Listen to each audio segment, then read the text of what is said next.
Hi, and welcome to the Power of Connection and Biz Show. I'm Kimberly Layne, executive leadership coach, team building partner, bestselling author, and your host. Today, we have a great guest. She's a thought leader, a keynote speaker, award-winning author, and board advisor. Additionally, she's president and founder of Johnson Consulting Services, a management and strategic consulting firm where she has personally impacted more than $4 billion worth of business decisions for her clients. To add to her accolades, she's a two-time Business Hall of Fame inductee and has received numerous honors for her business acumen and entrepreneurial success. Impressively, she's been quoted in the Wall Street Journal, Money Magazine, Forbes, Inc., and Success. Her expertise has been heard and awarded as author of the book, Compounding Your Confidence, which I'm actually listening to on Audible and enjoying very much, and for her articles listed in over 150 business publications.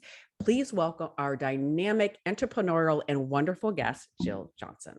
Hi, Kimberly. Glad to be here today. I've been so looking forward to this interview, Jill, and the time we're going to spend together. And I know it's going to be awesome. So let's just jump into some great tips for our audience. So just, the show's all about connection, right? And then I want to kind of tie in that whole piece with your book and the thought of compounding your confidence. So how does confidence affect us as we're building connections in business? Oh, it is fundamental to the success of your ability to build a connection. A lot of times people tell you, go network, and people look like deer in the headlights. Okay, what does that mean? So they'll go to a networking event where they don't know anybody. And what happens is you get that anxiety factor in your stomach. You're like, oh my God, they're all ignoring me. They're all talking to each other. Everybody knows everybody here. And so you start to get that chatter in your head, right, that you don't belong, you don't fit in, and whatever. And so the power of confidence says, I bet there are other people here who this is their first time at, or where am I going to go? And I go to all kinds of meetings and events where I don't know anybody. And my best tips are talk to the people that are at registration at the front desk. They'll usually give you some good suggestions on, who to talk to in the room, or they'll introduce you to somebody who will then take you off and start the circle, or the food or the booze line. I mean, there are always people. Those are always popular lines, right? But they'll talk to you there, and it's a captive audience, the person in front of you or behind you. And, do you get ignored sometimes? Absolutely. But what you have to do is to just figure out, I do belong in this room. I wouldn't have been invited to this event if it didn't fit, or I wouldn't have self-invited if this wasn't a group of people that I wanted to be exposed to. And so there's that level of where confidence impacts. And the second is, as we're building our connections for our career, and we're looking at, who are those people in more elevated circles who are playing at the levels that's either one level above us or that far away level that we deeply aspire to, and keeping your marbles together when you meet those folks is a really important part of it. And a lot of times what I've seen happen, I've had the privilege of meeting, presidents of the United States, and, you've got people before the meeting, well, I'm going to give him a piece of my mind and whatever. And then we get in the room and they go stupid. I mean, they lose it. Mr. President. And it's a confidence factor. It's because they recognize that stature is so elevated, they lose their sense of self. People who are actors will talk about, the fans, they get dumbstruck and they don't know what to say. All of that is about that self dynamic of how we feel we belong in the world, or that we belong with these people that are across from us. And I tell the story in the book, and I think it's a perfect example. I never know who I'm going to run into or who they are. And my joke is if you're not paying me to remember your name, I probably don't. And I was running the book club for this very prestigious private club that I had belonged to for many years. And there were a number of gentlemen in the room that day that I didn't know who they were. And so I went up and introduced myself. Hi, I'm Jill Johnson, blah, blah, blah. And he's, and we shook his hand, and he said, I have a great handshake. So, he was like, oh, okay. And then he said his name, and it didn't mean anything to me. I said, oh, where do you work? And he said, well, I work at 3M. Okay, world class, Fortune, Right. Exactly. bazillion. Yeah. And I said, oh, my mom used to work at 3M. What do you do? And he looked at me and he said, I'm the CEO. Oops. And no, there's no oops on No, that. there isn't. No, it isn't. It's just like, yeah, okay. I just Yeah. looked at him and I said, wow, your mom must be really proud of you. He starts laughing. The guy next to him starts laughing. So I turned to him and I said, so what about you? Now, mind you, I didn't lose myself because I didn't know him. I had no reason to know him. So I was Right. like, Like he's not on your, yeah, exactly. well, and it Yeah. was probably a little good for him to have that little bit of humbling that not everybody knows him. And so the other guy, I look at him and I said, so how about you?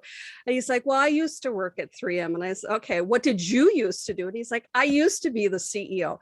And, and so we're laughing, we're having a moment. And then, went around the table and there was another Fortune 100 CEO there and the CEO of one of the world's largest privately held companies. I had picked a book for us to discuss that resonated with that really elevated level.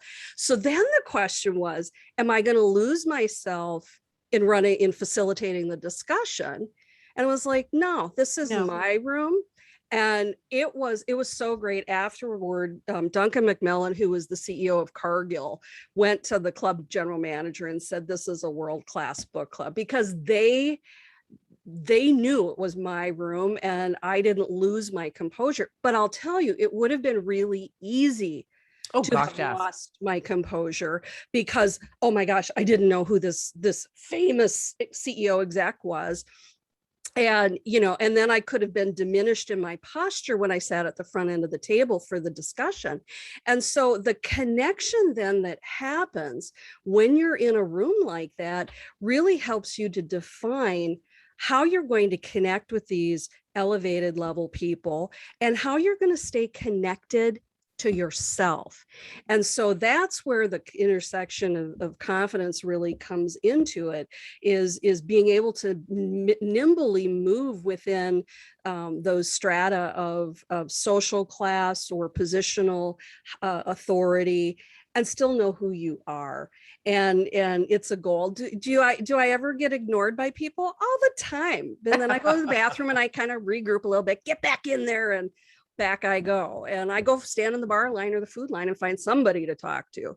So no, I love it. I love it. I like what you just mentioned about if you need connection with yourself in order to have connection with others. And when I coach, I stress, if you want to build really strong relationships with people, it begins with the relationship with yourself, right? Because if you don't have that self-loving, confident, biggest supporter, you're your best buddy attitude, that really defeats you and actually putting yourself, the best part of yourself, forward with other people and really having that true connection. So I really appreciate you touching on that. The other thing that I do when I'm networking, especially if it's just extremely awkward for some reason, it appears a lot of people know each other, and so there's a lot of kind of click conversations and you're kind of standing around with your drink or whatever, I'll just go up to a group and say, you know what, I feel really awkward, I don't know anybody here, may I join your conversation? They're like, oh, come on in, tell us what you do. And and I always like to be a little funny or humorous. And so, I think that just a laugh amongst everybody kind of helps build connection. It's a shared moment, kind of what you experienced with the CEO of 3M.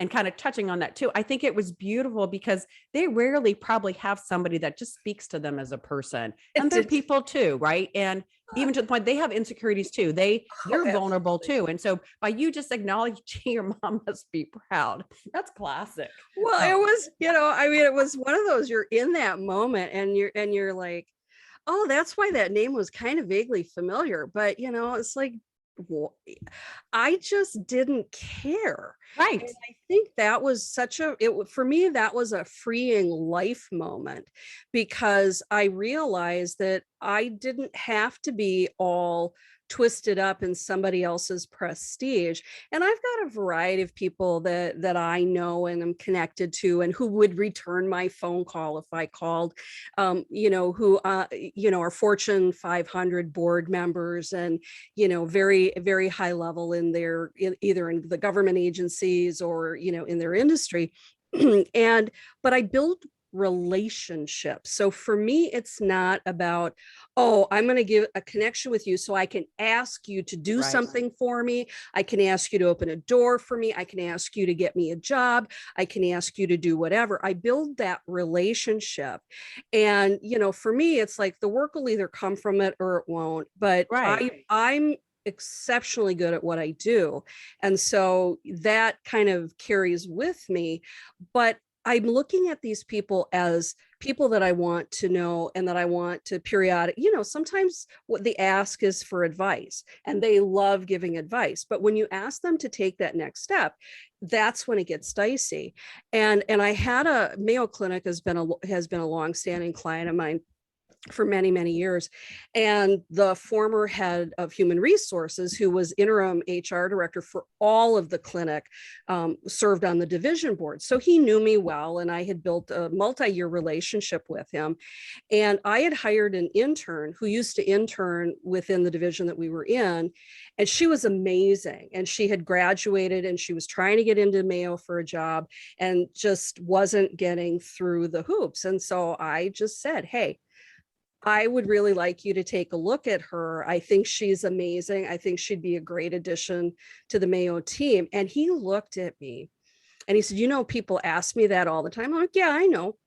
I said, but she's worthy of the ask. And he just stepped back because I wasn't asking for me. Right. You're asking. I was asking for someone else who I had evaluated. So he's like, okay, send me your resume. No promises, whatever. Within 2 weeks, she had an offer from Mayo. Awesome.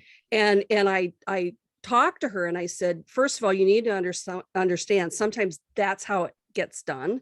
And I said, and you damn well better deliver and bring your A++ game, because you are now reflecting on me by how you perform. And, it's been 4+ years, 5 years now, and she's still there doing just fine.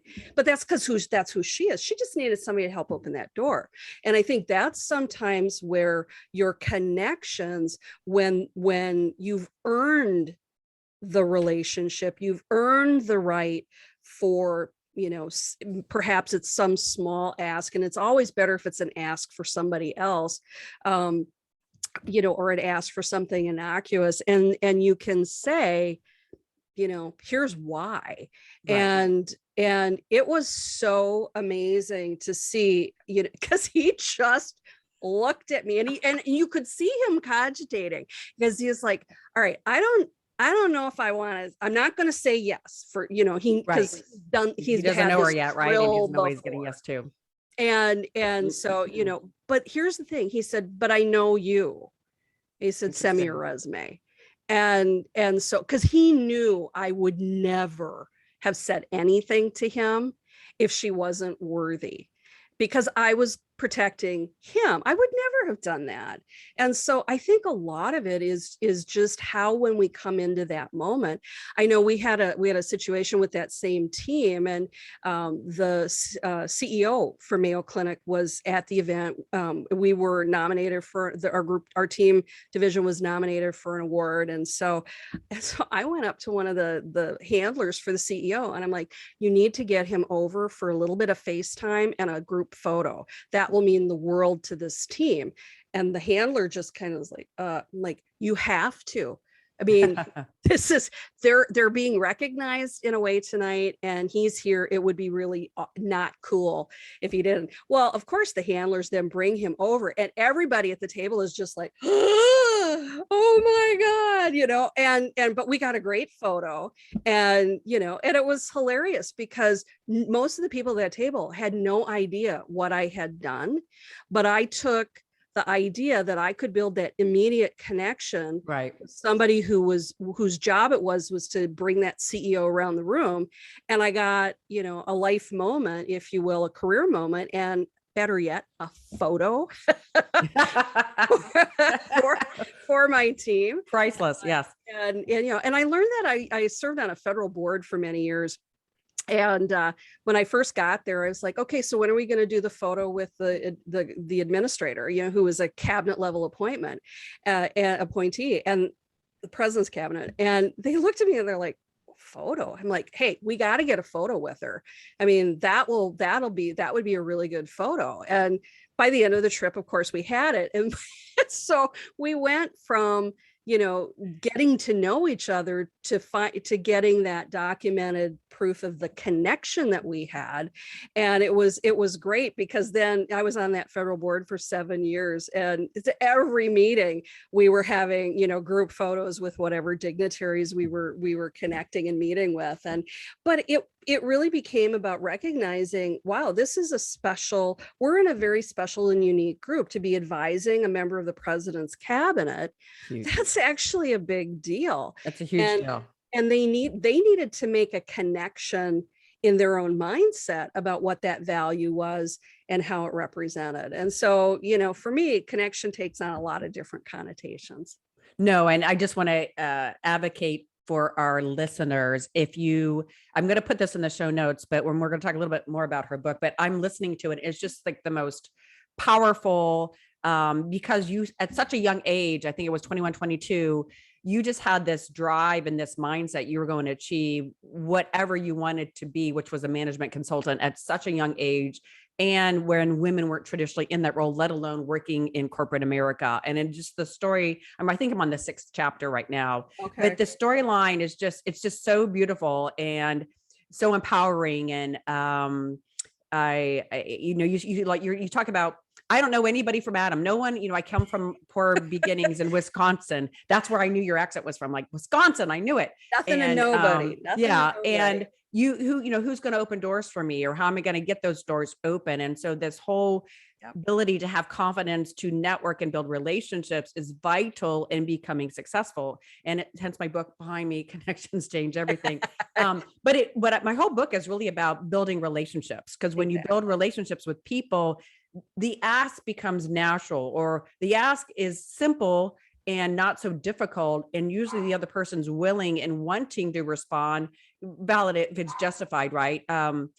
Because of the relationship there that you've built, right? I was an excellent salesperson because I first built the relationship, and then eventually they became a client, and the sale becomes so easy because they trusted me. They knew I had their best interest. I knew I was selling something that was of value to them and it was truly going to help them. And they knew I wasn't going away. I was going to always be there to help them support it through. So I cannot say enough about what you just talked about. Just building that relationship first is so vital, and just makes it more fun for everybody. And it becomes a trusting, credible relationship that you probably still can reach out to people that you've connected with or have relationships from the past, right? Exactly. Absolutely. And part of it too is sometimes the connection will ask you to do something.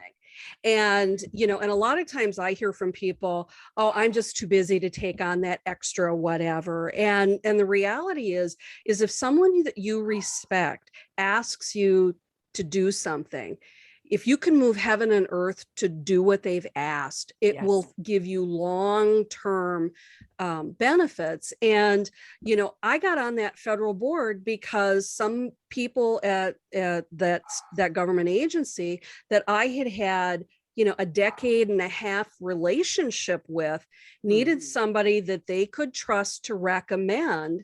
And I then became, one of 7 members of this particular federal board. And it was because they wanted to make sure that they had someone who really understood the issues of the agency. And, and I had worked at all different levels in and around it. So I had deep insight that I was able to bring to the table. But that happens all the time. And the same thing with staff of associations. They are often really looking for volunteers and emerging leaders and people who can help get things done. It's a showcase opportunity for you. Exactly. You're making new connections with the people that you're working with on those committees, or that you're interacting with because of the role that you've said yes to.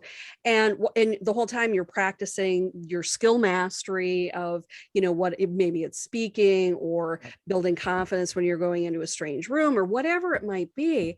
And I find that staff are often so appreciative that they will open more doors for you. So there's connection there, and it makes the world of difference. But as you said earlier, it's people need to know, like, and trust you.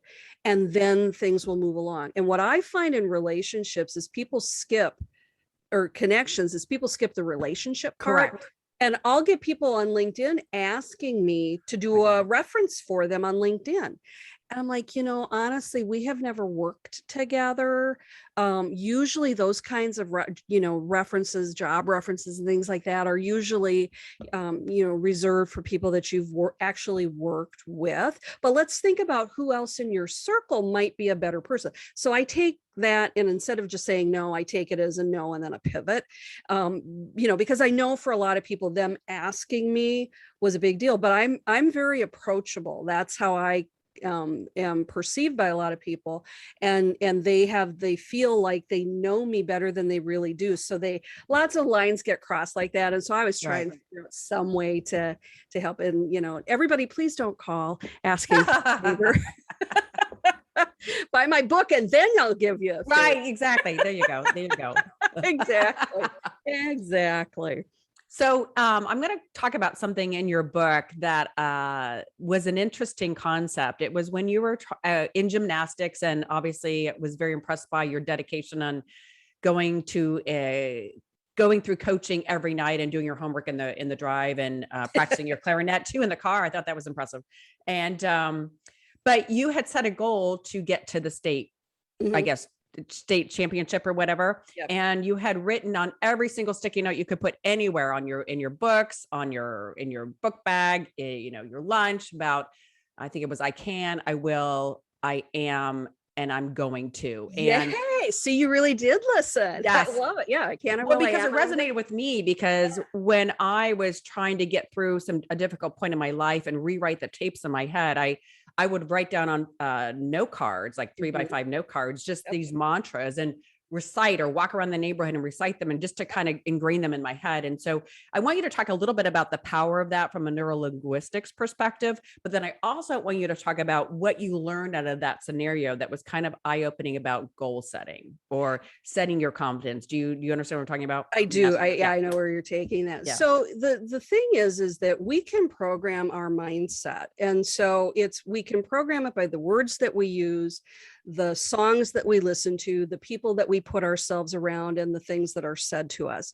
And I was just looking at a professional speakers group I belong to, and somebody was talking about, I hate reviewing my own video and blah blah blah and whatever. And I thought, oh my God, every really successful person who's on television or whatever, from Joan Rivers to the guy, Dave Leno or Dave Letterman, and that they all watched their performances right afterward to critique it. What could I do best? How did that line land? If I'd have just held that beat pause a little bit longer. And so for me, I look at, video stuff. It's like, I could critique, my one hair is sticking out, or I didn't have enough blush on, or, oh gosh, I look so fat in that picture. But what I found is that if I talk to myself more from how would I give feedback to somebody that I respected, that then becomes a more productive conversation. And then I'm always laughing at all the outtakes with all the swearing in it, because it's just I get all the way to the very end and then I muck up one word at the and then I got to redo the whole thing. And or somebody is chewing pretzels on the sideline. It's like, we're actually recording now, do you mind? And so mindset can be programmed. Neurolinguistic programming is there's a whole field of study on NLP, but what it basically is if you think about the words, phrases, and how you want your mindset to be, then you find a way to feed your mindset with that type of content. So for example, if I'm going to go to an event that I don't know anybody at, I don't listen to sad songs about being the lonely lady standing in the corner, no one will ever love me and whatever. I'm listening to Barbra Streisand and singing I'm the Greatest Star as I'm driving there, just to get myself in that up mood. But when you talked about the goal setting, one of, this is so timely with the Olympics, because I was inspired to become a gymnast because of the Olympics and Olga Korbut and, all those amazing, many years ago, Russian gymnasts. And I had I did get to state, and I was competing on balance beam. It was a disastrous performance. And what I realized as I did my gentle debrief was I'd set my goal too low. My goal had only been to get to state. My goal had not been to win at state or to do well at state. And what I realized is because I gave that mindset was a step back from really what the ultimate of the goals would be, it allowed me to just be, well, I'm here. That's Right. enough. And Right. and as I sat in the bleachers watching the finals, I realized I could have been in the top. Yeah. But I had no perspective of my competition because of where we lived. And, we never Right. really got to see the big teams from within the state. And it was a real eye opener about possibility and how that ties into goal setting. And I find that most people, especially women, are their own glass ceiling. Exactly. Bingo. They create things that say we cannot. I have a lot of friends that are very interested in serving on boards, and I'll have these conversations, and they'll say things like, well, I'll never get on a board. I'm like, my God, you're the CEO, you're the chief legal officer for a Fortune 500. You've been in the boardrooms for your corporation, publicly traded corporation, for 15 years. How would you not be qualified to be in the boardroom? And she's, well, I'm not very good at finances. I don't know how to read a financial statement. Like, for God's sake, we can get that taken care of in an afternoon. Exactly. All you need to know is maybe 2 or 3 things on the financials that are your little sweet spot. I said, let's get you into a class on, reading financials for non-financial executives, and let's just move on. You're a brilliant person. This isn't rocket science. I'm not asking you to do debits and credits for the organization or, sophisticated fiscal policy, but you definitely can look at the high level pieces. Exactly. And that 2x4 to the head for her was such a wake-up call, because she had set this artificial limit, Right. and never took it beyond, well, what can I do about it? She just said, oh, well, there's this limit there. I will never be able to do it. And so the power of that connection was that she trusted me enough to be really vulnerable, and I trusted her enough to verbally tell her the truth. And it made a difference for her in being able to step forward. Same thing for women in awards.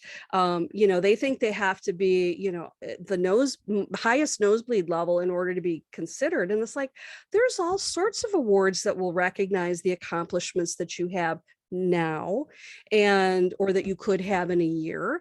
And you just need to look at how you learn to speak about them. And self-confidence and connecting to that messaging is about the art of the humble brag and learning how to do that effectively. And it's not something that we're taught to do. So we just don't do it. And we wait for other people to see our light and them to take action. But, a lot of times people get awards because somebody else that they asked submitted the nomination for them. Exactly. And they've probably helped to write the nomination for the person who submitted it. Because right. I've judged who knows who best, right? Yourself, right? I've judged many awards over the years. And I had one woman who trusted me enough and came up to me afterward and said, why didn't I win? I said, because your application was crap. And she, what do you mean? And she said, well, so-and-so did it. I said, yeah. And so-and-so didn't understand the award, the criteria, all the amazing things. All he talked about was this thing that you did, in this younger part of your career.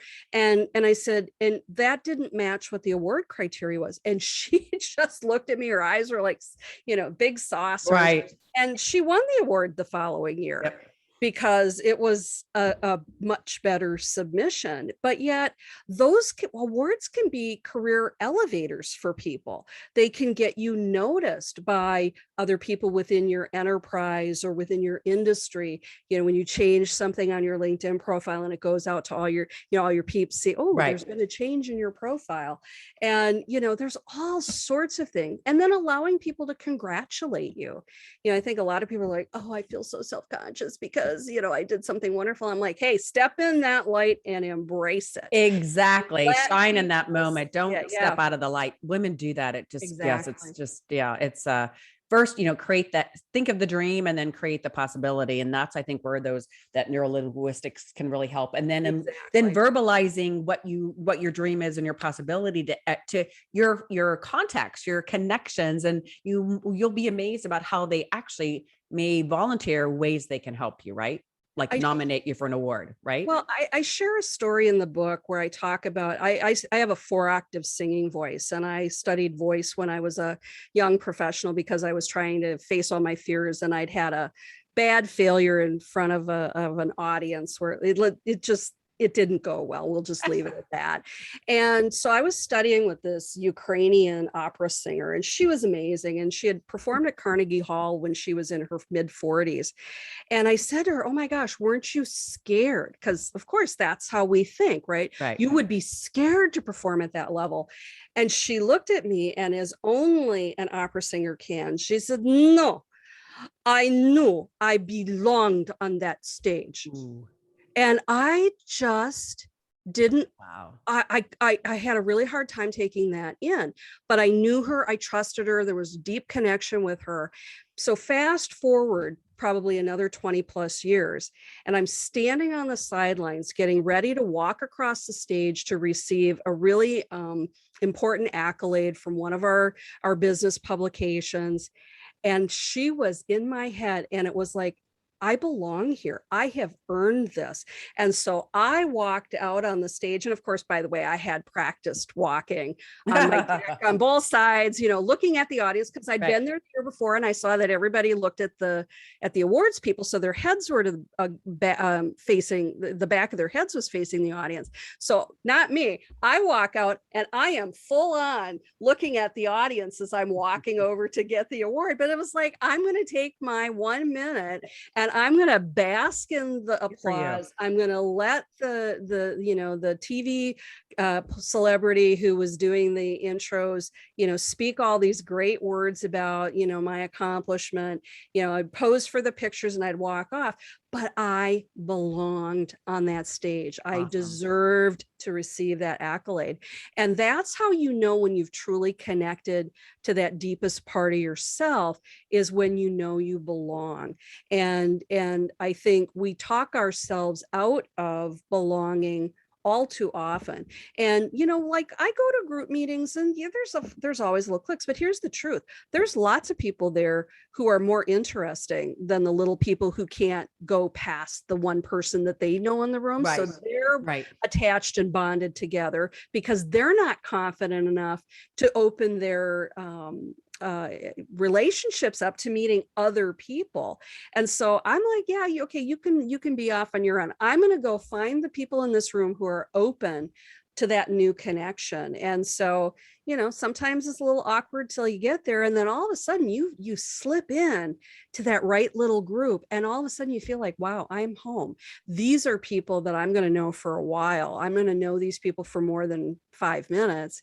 And, it's like, those are the ones that you really want to build relationship and connection with, because you have relationship and connection to yourself that connects to them.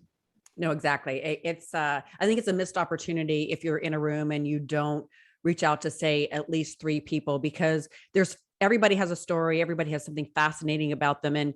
And I think we as humans beings might judge people by the way they appear, stature, or whatever, and feel intimidated or whatever. But that's where having the confidence to go and approach them and to start a conversation, you would just probably be amazed about the story they have, the connection, the relationship that gets built as a result of that. And it might, like you said, be a long-term standing relationship that really feeds each other, right? And something very powerful. So, and sometimes those people, nobody's talking to them because they're elevated stature. Exactly. So they're sitting there going, nobody's talking to me. What am I going to do? Right. And sometimes you can ask for connections. So I did a speaking engagement for a group once where my compensation was an introduction to one of the key women leaders of the organization.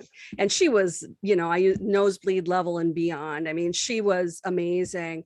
And so, so that was what happened. And, she has become an advisor and a confidant, but it was that was my ask, because I don't need cash, but I need to know her.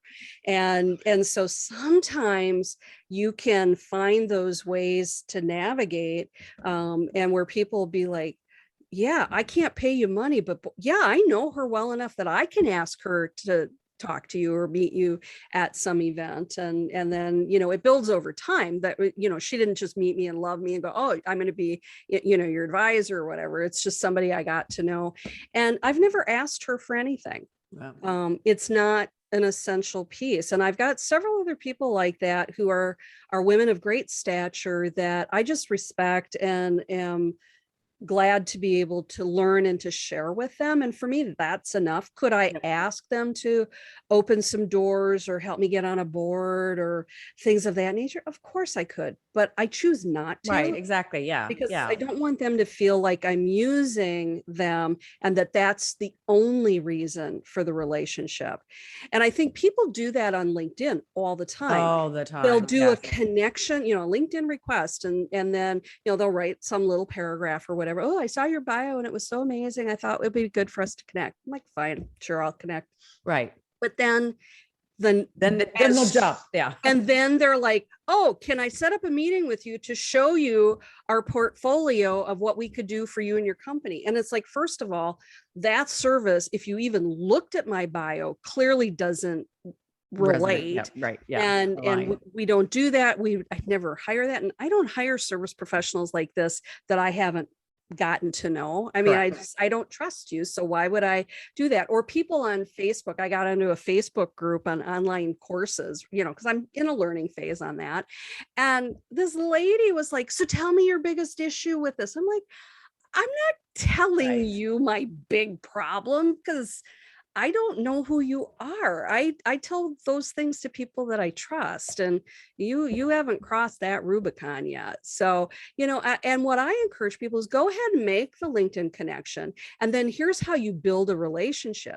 You start following the comments that I make on LinkedIn. When I post, you don't just like it, you write a little comment. Oh, this is such great advice, Jill. Tag me in the thing and then share my post. Trust me, I know exactly who those people are. I know, yes. That have done that. And if you want to take it to the next level, then you buy the book and you do a review on Amazon. Those people are all well known too.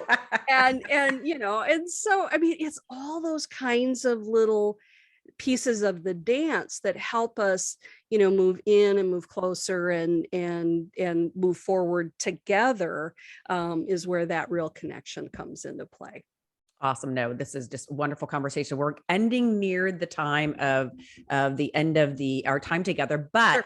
I have a burning question to who you've oh my gosh, we haven't even touched on the plethora of amazing, prestigious individuals you have worked with, met, had been honored by, acknowledged by, etc. So, but I'm curious, who is there one person that come to mind that was a surprise to you as far as the conversation you had with them or the demeanor or the story they told, or just, it was something you didn't expect from that conversation, given what you knew about them or didn't know about them? Does that make sense? Yeah, actually, a perfect example comes to mind. So years ago, I was on the Minnesota State Chamber Board of Directors for the state chamber.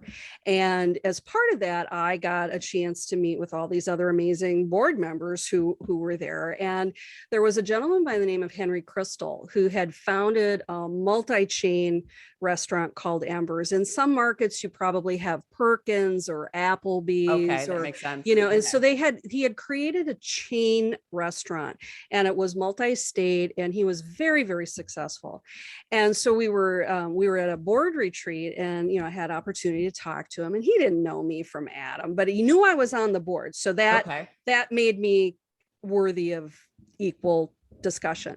And I said to him, so Henry, your Embers has done such great things, but why aren't you Perkins, which was a much bigger franchise or bigger chain? And he looked at me. He said, no one's ever asked me that. I said, well, I'm really intrigued to know. And he said, And he started to tell me the story about, his business partner, and they had started together, they grew together, but they had very different goals for what they wanted.